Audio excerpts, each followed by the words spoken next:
Tuana upamabang patsa Yabang sumpay kang son mong naukwara Setbisi panpinato Tulkat sa kwasong guni kumakinga So association min Ipsapa Ang son natingin Ang son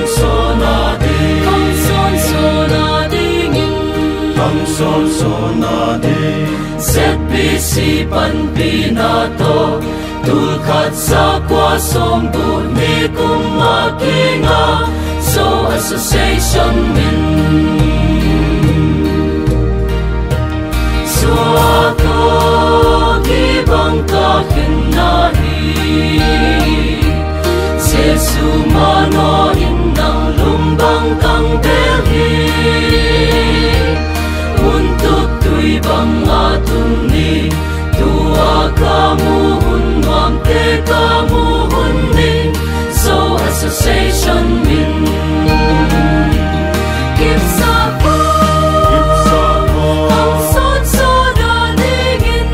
Ang son natingin Ang son natingin Setbisi panpinato Tulkat sa kwasong guni kumakinga So association min Ngay pa sesuntong ay luan Ay atingin agipwa amin lunen Kang son piang son te ading Siang kum so tulmo sim singgil bang he So association min Kipsapa Ang son natingin Ang son natingin Ang son natingin Setbisi panpinato Tulkat sa kwasong guni kumakinga So association min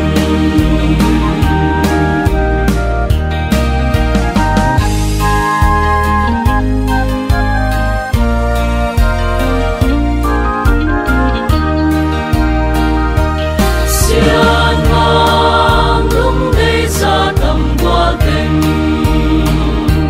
Sa leni baby bisi sumbang tuana Sangkong pangkwanun nuama Tong luan siyam na day kay tuy ko makiluan So association min Kipsapa Ang son natingin Ang son natingin